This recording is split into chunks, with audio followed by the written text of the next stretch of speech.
Phase rule में one component system हम लोग स्टडी कर रहे हैं यहाँ पर वाटर के बारे में, जिसमें 3 फेजेस होते हैं, सॉलिड, लिक्विड और गैस। और ये तीनों फेज आपस में इक्विलिब्रियम में रहते हैं और इन तीनों का जो केमिकल फार्मूला होता है वो एक ही है, इसलिए कंपोनेंट एक ही होगा इनमें। ये एक फेज डायग्राम है वन कंपोनेंट सिस्टम का, जिसमें प्रेशर और टेम्परेचर 2 वेरिएबल है एक्स एंड वाई एक्सिस पे। ये हमारे कर्व है OA, OB एंड OC, जो कि सॉलिड, लिक्विड और वेपर तीनों फेज के बीच बनाए गए हैं। इनमें रिलेशन भी है जो टेम्परेचर प्रेशर पे वेरी करता है। तो सॉलिड, लिक्विड और वेपर ये 3 फेज हैं। सॉलिड मींस आइस, और जहां तीनों ये पॉइंट मिलते हैं इसे हम ट्रिपल पॉइंट O कहते हैं। तीनों जहां कर्व आपस में इंटरसेक्ट करेंगे वो हमारा ट्रिपल पॉइंट O है। और O जो है वो हमारा अगर देखा जाए तो 0.0098 डिग्री सेंटीग्रेड पर है। क्रिटिकल टेम्परेचर हमारा OA कर्व में है। OA के इस तरफ वेपर है और दूसरी तरफ लिक्विड फेज है, इसमें वाटर, लिक्विड और वाटर वेपर यानी H2O लिक्विड और वेपर जो है इक्विलिब्रियम है इस कर्व के दोनों तरफ। तो अगर आप इसमें ध्यान से देखेंगे तो ये जो हमारा क्रिटिकल टेम्परेचर है ये पॉइंट A पर है। Above this temperature there is only one phase में एग्जिस्ट, और ये लगभग टेम्परेचर है 374 degree centigrade. Freezing point of water हमारा ये पॉइंट है जहां पे इंटरसेक्ट कर रहा है सॉलिड आइस में, यानी at 0 degree centigrade. Point O हमारा जो है 0.0098 डिग्री सेंटीग्रेड पर है। और बॉइलिंग पॉइंट हमारा ये BP है। ये जो पॉइंट आप इंटरसेक्ट देख रहे हैं, मेरा कर्सर का जो निशान है, ये बॉइलिंग पॉइंट है, यानी 100 डिग्री सेंटीग्रेड पर है और 1 एटमॉस्फेरिक प्रेशर पर बॉइलिंग पॉइंट हो गया। उसके नीचे वाला जो पॉइंट O है जिसपे ट्रिपल पॉइंट है, वो 4.58 मिलीमीटर प्रेशर ऑफ Hg और एट 0.0098 डिग्री सेंटीग्रेड टेम्परेचर। इस टेम्परेचर के नीचे का जितना हिस्सा इस एरिया देख रहे हैं, ये सब हमारा सॉलिड आइस है, यानी H2O वन कंपोनेंट का सॉलिड पार्ट है ये पूरा। यानी देखा जाए तो COB जो एरिया है, COB वो एरिया हमारा सॉलिड आइस का है, जबकि COA एरिया जो है लिक्विड का है और AOB एरिया जो है वेपर का है। ये पूरा ग्राफ है। पॉइंट B जो है हमारा एब्सोल्यूट जीरो टेम्परेचर, यानी -273 डिग्री सेंटीग्रेड या 0 केल्विन हम कह सकते हैं, एब्सोल्यूट जीरो है। Below this temperature only one phase solid में एग्जिस्ट, केवल एक ही फेज होगा सॉलिड। और जो OB डैश देख रहे हैं ये एक मेटा स्टेबल कर्व है। ये एक हम लोग मान के चलते हैं कि मान लिया ये अगर हम OA को पीछे बढ़ाएं तो OB डैश में हमको मिलता है जो OB dash is known as metastable curve, that is the curve where super cold water is present. Super cold water का मतलब हो गया कि below 0 degree centigrade the water is present at a very low temperature, that is super cold water. जानने का मतलब हो गया कि थोड़ा सा टेम्परेचर और घटा देंगे तो सीधे सीधे आइस में कन्वर्ट हो जाएगा। क्योंकि ऐसी कंडीशन है तो यहाँ पर सॉलिड OB डैश के जो अलोंग OB डैश है उसके दोनों तरफ अगर आप देखेंगे, उसके दोनों तरफ हमारा जो है सॉलिड आइस और वेपर फेज 2 हैं। तो इसका मतलब कह सकते हैं कि along OB dash 2 phases of water, that is solid and vapor phase, are in equilibrium। और 2 ही फेज एग्जिस्ट भी करती है। हम ये बॉइलिंग पॉइंट ऑफ वाटर ये सब आपको क्लियर हो गया है। मैक्सिमम जो हम लोग प्रेशर लेते हैं वो 218 atmospheric pressure at point A, यानी पॉइंट A के ऊपर लिया जाता है। इसी तरह से अब हम कर्व के बारे में स्टडी करते हैं कि प्रत्येक कर्व को हम कैसे डिफाइन करेंगे। तो curve OA is the vapour pressure curve. Vapor pressure curve, why it is known as vapor pressure curve? Because because at point O there is a temperature of 0.098 degree centigrade under 4.58 millimeter pressure. This curve has in point A at critical temperature 374 degree centigrade and atmospheric pressure 218 atmospheric pressure. Along this curve two phases liquid and vapor are in equilibrium, hence there is two phase counted and component is one. अगर हम इसको ध्यान से देखें तो curve जो है देख रहे होंगे कि इसका जो झुकाव है वो टेम्परेचर की तरफ है, OA का झुकाव किधर की ओर है, टेम्परेचर की तरफ। इसका मतलब ये कर्व डिपेंडेंट है टेम्परेचर पे। इसका अंदर अगर हम किसी एक वेरिएबल को फिक्स करते हैं, टेम्परेचर को लागू करते हैं, तो प्रेशर भी ऑटोमेटिकली चेंज हो जाएगा। यानी if we change temperature of this curve, the vapour phase में slightly increases along temperature side, क्योंकि जैसे जैसे हम टेम्परेचर बढ़ाएंगे इसी तरह वेपर फेज भी हमारा बढ़ता जाएगा। तो ये एक इंक्लाइंड कर्व ये शो कर रहा है कि टेम्परेचर बढ़ने के साथ साथ प्रेशर भी हमारा बढ़ रहा है, मींस वेपर फेज कन्वर्ट हो रहा है। ये कर्व ये हमारा कहलाता है वेपर प्रेशर कर्व, इसलिए हम इसको बोलते हैं। और थोड़ा स्टडी करके देखते हैं इसमें। ये हमारा वेपर और लिक्विड के बीच ये कर्व है, water liquid and water gas. Curve OB जो है हमारा, ये हमारा सॉलिड और वेपर के बीच कर्व है। इसी तरह कर्व ओसी जो है हमारा, अगर हम लेंगे तो वो सॉलिड और लिक्विड के बीच कर्व है। कर्व ओसी हमारा जो है, आप इन तीनों को नाम भी दे सकते हैं। कर्व ओसी क्यों बोल सकते हैं फ्यूजन कर्व। फ्यूजन कर्व क्यों, क्योंकि यहाँ पे डायरेक्ट सॉलिड जो है लिक्विड में कन्वर्ट हो जा रहा है। फ्यूजन का मतलब मेल्ट हो रहा है सॉलिड लिक्विड में। कर्व ओबी को हम कह सकते हैं sublimation curve. Why it is known as sublimation curve? Because solid directly converted into vapor without change in liquid. That is the process of sublimation. Hence it is known as sublimation curve. Curve OB जो हमारा sublimation curve है। सवाल ये उठता है कि अगर हम क्वेश्चन आ जाए तो हम कैसे इसको एक्सप्लेन करेंगे। एक्सप्लेन करने का तरीका ये है कि सबसे पहले कोई भी, जैसे मान लीजिए हमने कर्व ले लिया OA कर्व, इसको आप ऐसे लिखेंगे, हेडिंग डालेंगे कर्व OA, लिखेंगे curve OA is known as vapor pressure curve. It start at point O, from point O at 0.009 degree centigrade temperature under 4.58 millimeter pressure. The end point of this curve A the end point of this curve is A at critical temperature and critical pressure. Critical temperature में आप bracket में लिख सकते हैं 374 degree centigrade और 218 atmospheric pressure critical pressure में। Along this curve, two phases liquid and vapor are in equilibrium. ये आप शो करेंगे इस तरह से लिख करके कि liquid and water are in equilibrium, two phases, relation दिखाएंगे ऐसे। कंपोनेंट तो वन है ही, फेज दो हो गए। Degree of freedom, hence according to phase rule F is equal to C minus P plus 2। C की वैल्यू हो गई कंपोनेंट वन, फेज दो जब रखेंगे तो आंसर निकल आएगा। अभी हम लोग सॉल्व करते हैं। इसी तरह कर्व ओसी के बारे में लिखेंगे तो ये भी सही लिखेंगे, start from O and in point is C।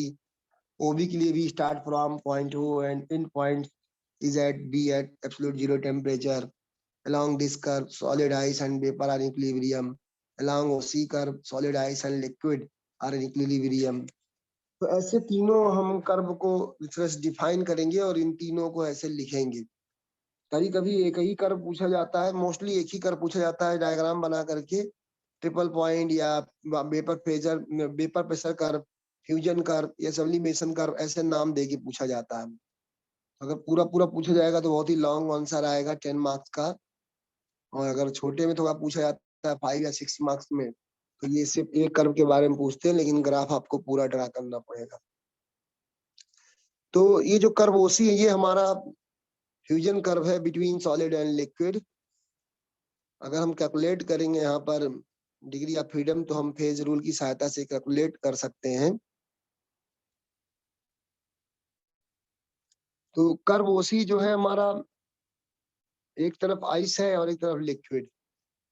तो सॉलिड अगर लिक्विड में मेल्ट होता है तो अगर हम ध्यान दें तो दो फेज है यहाँ पर। अगर कंपोनेंट वन है, फेज टू है, तो फॉर्मूले के हिसाब से डिग्री ऑफ फ्रीडम वन आएगा। इसका मतलब इट इज नोन एज यूनिवेरिएंट या मोनोवेरिएंट, यानी किसी एक टेम्परेचर को अगर हम चेंज करेंगे तो प्रेशर ऑटोमेटिकली उसी हिसाब से सेट हो जाएगा। तो हम इसीलिए कहते हैं कि अगर कोई एक वेरिएबल पे है तो दूसरा वेरिएबल ऑटोमेटिकली सेट हो जाएगा।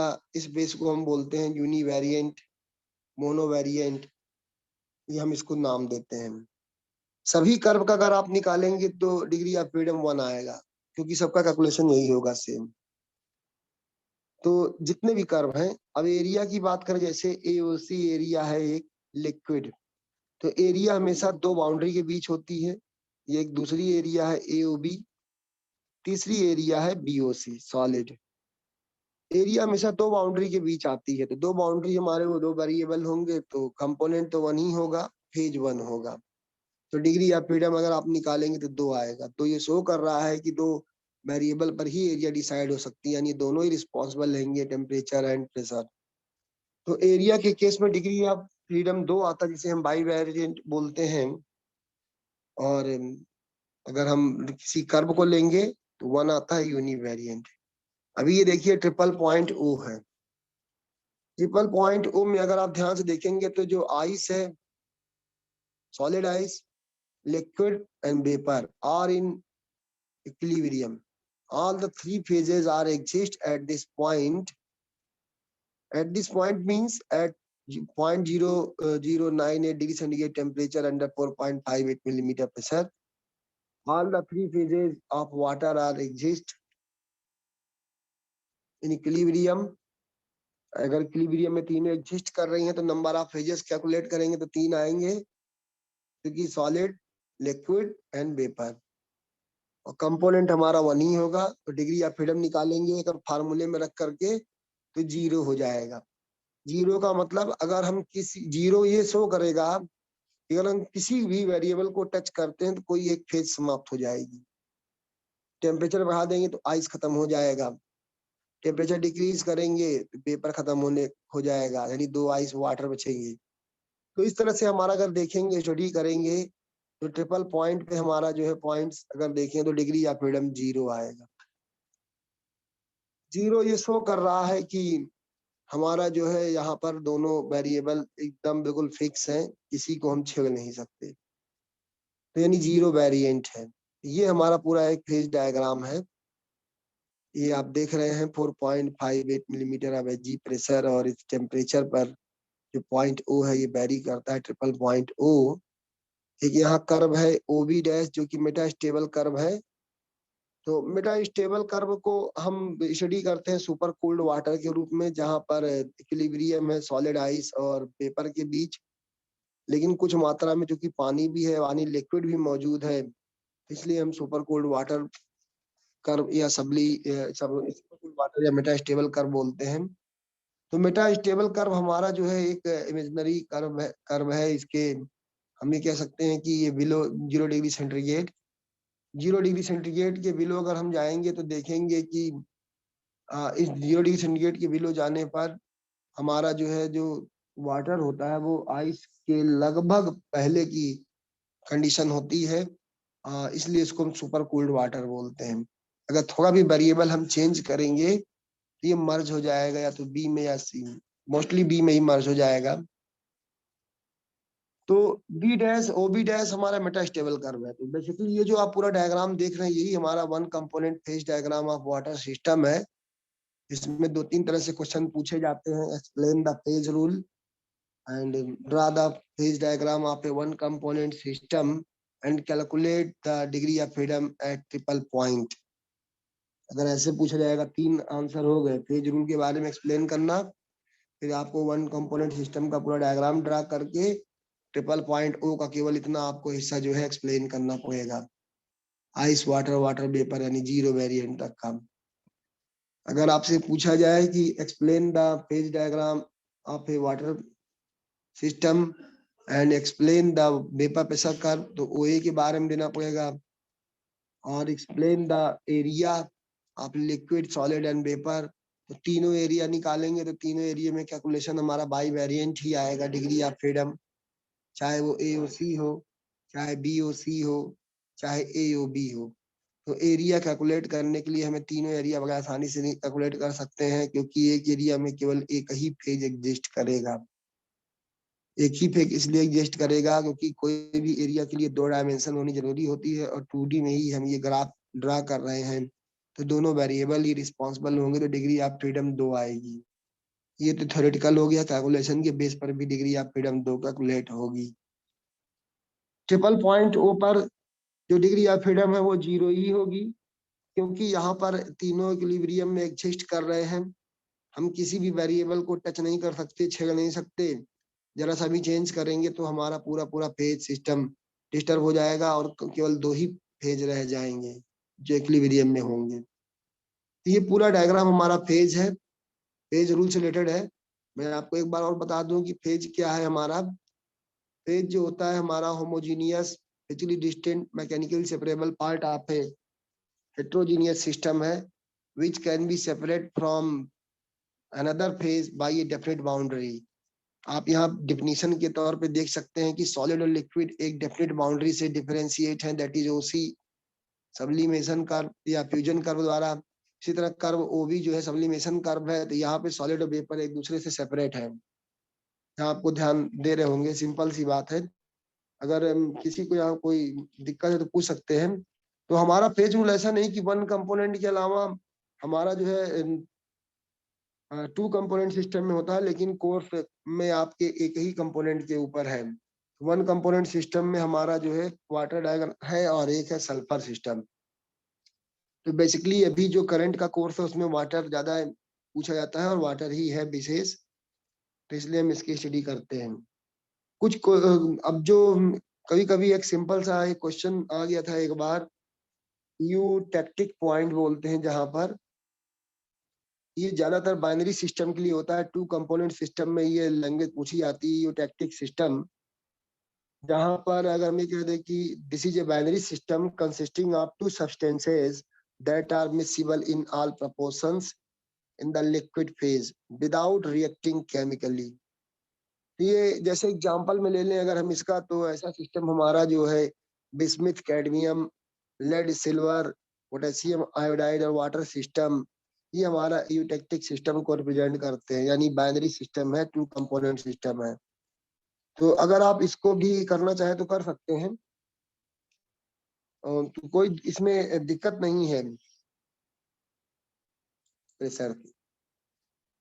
तो कोई भी सिस्टम हम कह सकते हैं कि वो प्रभावित हो सकता है अगर टेम्परेचर, प्रेशर और कंसंट्रेशन में कुछ परिवर्तन किया जाए। यानी डिग्री ऑफ फ्रीडम जिसे हम बोलते हैं, यानी डिग्री ऑफ फ्रीडम जो होता है वो कंपोनेंट ऑफ फेजेस के टर्म में डिफाइन किया जाता है। तो अगर आप फेज रूल को बोलेंगे तो हमारा जनरली फार्मूला आता है equal to C minus P+2। Degree of freedom के बेस पर इस तरह से आता है। हम तो फेज रूल को हम ये कह सकते हैं कि एक मैथमेटिकली रिप्रेजेंटेशन है in heterogeneous system in equilibrium where the number of degree of freedom is equal to, या हम ये कह सकते हैं degree number of degree of freedom plus the number of phases या कंपोनेंट। ये जो फॉर्मूला होता है हमारा F equal to C minus P+2। P को इधर ले आए तो degree of freedom plus number of phases is equal to number of component plus, ये हमारा फार्मूला होता है। Yes sir. ये बेसिकली ये हम इसलिए भी कह सकते हैं कि जो डिग्री ऑफ फ्रीडम होता है और जो फेज रूल का समेशन होता है वो जो है कंपोनेंट से 2 ज्यादा होता है। तो 2 यहाँ पर जो है वो हमारा रिप्रेजेंटेशन है वेरिएबल्स के लिए, जो कि ऑलरेडी एटमॉस्फेयर में है, टेम्परेचर एंड प्रेशर या अनदर चीजें हैं। इसलिए हम फॉर्मूले में या equal to C minus P+2 ही लिखते हैं। तो अभी एक बार आपको यहाँ बता दिया जा रहा है। जिनकी माइक है जरा उनको म्यूट कर दें।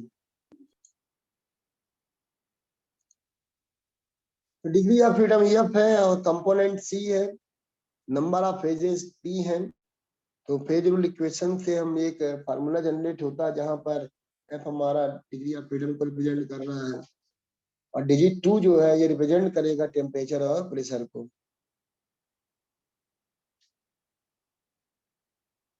तो वैलिडेशन भी अगर करेंगे तो भी हमारा जो है ये सिस्टम जो होता है, अगर कोई इक्विलिब्रियम में है थर्मल या मैकेनिकल, तो हम उसमें इसकी स्टडी कर सकते हैं। इंटरफेस सरफेस है जैसे इसमें, तो डिफॉर्मेबल होना या परमिएबल टू कंपोनेंट्स हो, तो इसका हम वैलिडेशन कर सकते हैं फेज रूल का। तो फेज रूल का फॉर्मूला अगर देखेंगे तो C माइनस P+2, जहाँ ये हमारा डिग्री ऑफ फ्रीडम है, C है हमारा कंपोनेंट, P यहाँ पर फेजेस है और 2 हमारा जो है टेम्परेचर और प्रेशर के लिए है। कुछ लिमिटेशन भी है इनमें, तो हम इसकी स्टडी कर सकते हैं। तो जो फेज रूल है वो एप्लीकेबल होता है कि ऐसे सिस्टम के लिए जिसमें 3 वेरिएबल्स ही हों। अगर मान लीजिए इक्वेशन के अकॉर्डिंग अगर वेरिएबल चेंज हो जाते हैं तो ये फेज रूल हमारा नहीं लग पाएगा, इसलिए फार्मूले को फॉलो करेंगे। तो यहाँ देखिए आप फेजेस क्या है, जैसा बताया था कि phase is a homogeneous physically distinct mechanically separable portion या part of the system which is separate from another part by a definite boundary। जैसे यहाँ बेंजीन वाटर है, सर आगे बढ़ा दीजिए। अल्कोहल वाटर है, ये तीनों चीजें आप ले सकते हैं एग्जाम्पल में।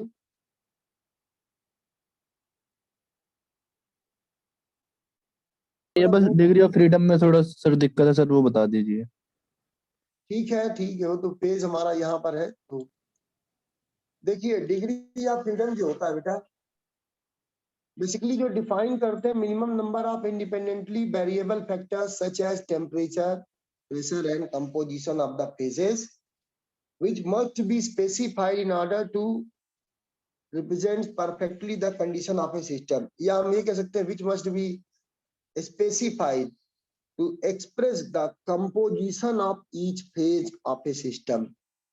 प्रत्येक फेज का जो सिस्टम है, किसी सिस्टम में जो फेज है उसको हम पूरी तरह से डिफाइन कर सकें। उसके लिए जो हमारे जो इंडिपेंडेंट वेरिएबल फैक्टर्स होते हैं जैसे टेम्परेचर, प्रेशर और कंपोजिशन यानी कंसेंट्रेशन, वो हमारे लिए रिस्पॉन्सिबल होते हैं। तो इसलिए हम डिग्री ऑफ फ्रीडम जो है हम बेसिकली इन्हीं को लेकर के करते हैं।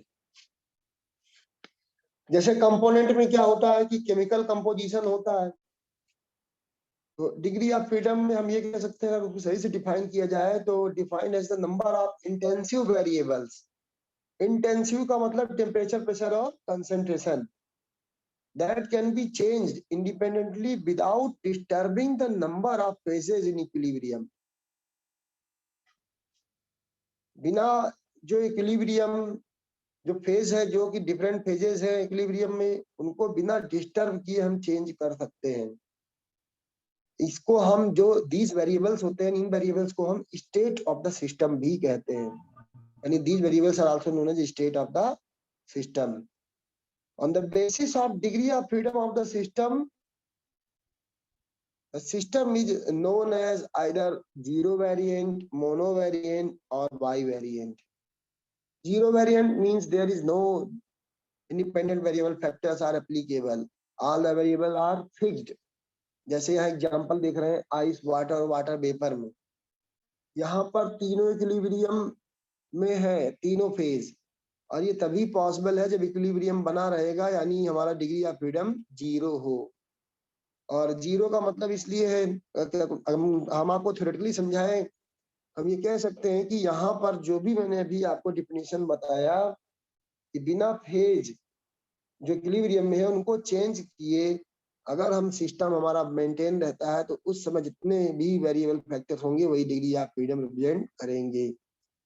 क्योंकि तीनों सिस्टम में बने हुए हैं, आइस, वाटर और लिक्विड वेपर, ये इसलिए ऐसा पॉसिबल है। इसका मतलब यहाँ पर कोई भी वेरिएबल फैक्टर लग नहीं रहा है। अगर कोई भी हम चीज बढ़ाते हैं, चाहे वो प्रेशर हो चाहे टेम्परेचर, तो हमारा जो है कोई एक फेज यहाँ से समाप्त हो जाएगा और 2 ही फेज एग्जिस्ट करेगा।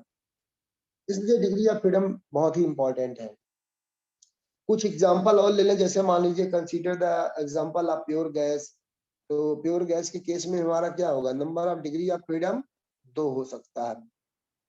डिग्री ऑफ फ्रीडम 2 क्यों होगा, आप खुद भी कैलकुलेट कर सकते हैं। कंपोनेंट 1 होगा, फेज 1 होगा, तो डिग्री ऑफ फ्रीडम कितना हो जाएगा, 2। ऐसा इसलिए that is because the pure gas satisfied the gas equation PV is equal to RT। If the values of pressure and temperature are fixed, the volume automatically get fixed। इससे आप सभी सहमत होंगे कि PV is equal to RT के case में अगर हमारा टेम्परेचर और प्रेशर दोनों फिक्स है तो वॉल्यूम भी ऑटोमेटिकली फिक्स हो जाएगा। In fact, if any two variables are specified, इसका मतलब हम कोई भी दो वेरिएबल्स को स्पेसिफाइड कर सकते हैं. The third one get specified by itself. तो तीसरा ऑटोमेटिकली अपने आप स्पेसिफाइड हो जाएगा. ठीक है, इसका मतलब हम ये कह सकते हैं a system consisting of pure gas has 2 degree of freedom, that is bivariant. ये तो थ्योरेटिकली हो गया. अगर आप कैलकुलेशन से निकालेंगे तो प्योर गैस का कंपोनेंट 1 है, फेज 1 है, तो डिग्री ऑफ फ्रीडम कितना हो जाएगा बेटा? 2 आ जाएगा. एक और एग्जांपल लेते हैं. जैसे मान लीजिए वन कंपोनेंट सिस्टम में 2 फेज सिस्टम है, वाटर और वेपर. वाटर वेपर अगर दोनों इक्विलिब्रियम में है तो इसका मतलब कितने फेज हो गए? There are 2 phases in one component. The vapour pressure of water is definite at a definite temperature. ठीक है, जो वेपर प्रेशर होता है वाटर का वो डेफिनिट होता है डेफिनिट टेम्परेचर पे, and that is independent on the concentration. It follows therefore that if the temperature is fixed, अगर मान लीजिए टेम्परेचर को फिक्स कर दें तो क्या होगा? वेपर प्रेशर भी हमारा आल्सो फिक्स हो जाएगा. इसका मतलब किसी एक वेरिएबल पे दूसरा ऑलरेडी डिपेंडेंट है. थ्योरेटिकली हम बोल रहे हैं, कैलकुलेशन तो आप निकाल ही लोगे, डिग्री ऑफ फ्रीडम 1 आएगा. तो इसका मतलब हम कह सकते हैं कि we have the mention only one variable without disturbing the equilibrium, either temperature or pressure. किसी एक टेम्परेचर या प्रेशर को हम जो है मेंशन कर सकते हैं वेरिएबल को बिना इक्विलिब्रियम को डिस्टर्ब किए, चाहे वो टेम्परेचर हो चाहे प्रेशर हो. Thus the system has 1 degree of freedom and it is known as univariant या monovariant, जैसा भी हमने आपको बताया था उसमें पीछे. तो अगर वाटर और वेपर अगर दो एग्जिस्ट कर रहे हो, मान लीजिए वाटर या वेपर या आइस या वाटर 2 फेज है, तो कैलकुलेशन से भी करेंगे phase 2 component 1 degree of freedom 1 आ जाएगा, यानी एक ही वेरिएबल होगा. बहुत ढेर सारे एग्जांपल ले सकते हैं और भी. तो मेटास्टेबल इक्विलिब्रियम भी किया जा सकता है. मेटास्टेबल कर्व पे जैसे था कि मान लीजिए हमारा 1 एटमॉस्फेरिक प्रेशर है और 0 डिग्री सेंटीग्रेड यानी 273 केल्विन, यानी जहां पर बर्फ होती है, आइस और लिक्विड. मेटास्टेबल कर्व की बात कर ले रहे हैं, जैसे भी हमने उसमें ग्राफ में दिखाया था कि ice and liquid water attain to true equilibrium. Because ऐसा क्यों होता है? Because it can be attained by either partial melting of ice और पार्शियल फ्रीजिंग ऑफ वाटर. ये पॉसिबल है, या तो आइस जो है मेल्ट होके वाटर में आ जाए या कुछ वाटर जो है फ्रीज होकर के आइस में कन्वर्ट हो जाए, है ना. इस केस में हम क्या कर सकते हैं? जो सिस्टम की कंडीशन है वो केयरफुली चेंज करते हैं. अगर चेंज नहीं कर पाएंगे तो इस सिस्टम को हम बोलते हैं मेटास्टेबल इक्विलिब्रियम बोला जाता है. इसलिए मेटास्टेबल कर्व लिया था. अगर मान लीजिए 273 से हम थोड़ा और कम आ जाए, 271 केल्विन आ जाए या -2 डिग्री सेल्सियस पे आ जाए या और लो टेम्परेचर आ जाए, तो क्या होगा बता सकते हैं आप? It is possible to cool water very slowly and carefully without appearance of ice.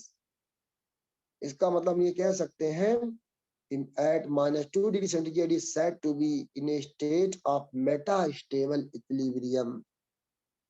ये मेटास्टेबल इक्विलिब्रियम का भी एग्जांपल है, सिर्फ डिग्री ऑफ फ्रीडम पे ही डिपेंडेंट है बेटा. और भी एग्जांपल ले सकते हैं आप. जैसे मान लीजिए हम ले लें decomposition of calcium carbonate into calcium oxide and carbon dioxide. तो हमारा फेज तो मतलब नहीं है, लेकिन यहाँ पर आप ध्यान दे तो डिकम्पोजिशन क्यों हो रहा है? क्योंकि यहाँ एक वेरिएबल फिक्स है टेम्परेचर. अगर हम टेम्परेचर नहीं देंगे तो डिकम्पोजिशन होगा ही नहीं, गैस रिलीज ही नहीं होगी. कैल्शियम कार्बोनेट के डिकम्पोजिशन से तभी होगी जब हाई टेम्परेचर देंगे. सिंपल सी बात है ना. और जब डिकम्पोजिशन टेम्परेचर बढ़ाएंगे तो प्रेशर भी तो बढ़ेगा, कि गैस बन रही है तो प्रेशर नहीं बढ़ाएगी. इसलिए एक वेरिएबल अगर हमने लगाया तो दूसरा ऑटोमेटिकली फिक्स हो जाएगा. इसे ही हम बोलते हैं डिग्री ऑफ फ्रीडम. अगर आप कैलकुलेट करोगे तो भी निकल के आएगा डिग्री ऑफ फ्रीडम 1. चाहे देख लीजिए, कैल्शियम कार्बोनेट एक phase, calcium oxide another phase, CO2 another phase, 3 phase. And component 2 2 component है केवल, कैल्शियम ऑक्साइड और CO2. तो 2 component 3 phase degree of freedom calculate करेंगे तो 1 आएगा, दैट इज टेम्परेचर। यानी एक वेरिएबल अगर फिक्स करते तो दूसरा ऑलरेडी फिक्स हो जाएगा। ऐसे ढेर सारे एग्जांपल हैं। सपोज हम एक एग्जांपल और ले लेते हैं भाई, एक्वस NaCl। एक्वस NaCl का मतलब है homogeneous mixture of NaCl and water. एक पारदर्शी विलयन मिल गया। उस केस में हमारा डिग्री ऑफ फ्रीडम क्या होगा, कौन बताएगा? कोई बता सकता है डिग्री ऑफ फ्रीडम क्या होगा? तो उस केस में अगर हम देखेंगे तो हमारा जो कंपोनेंट है 2 है, NaCl और वाटर। फेज क्या होगा? यूनिक। तो डिग्री ऑफ फ्रीडम क्या हो सकता है, कैलकुलेट करके बताइए।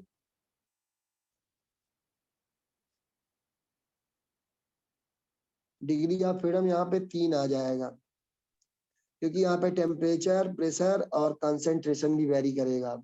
डिपेंड करता है कि NaCl हमारा कितनी मात्रा में है, डाइल्यूट सोल्यूशन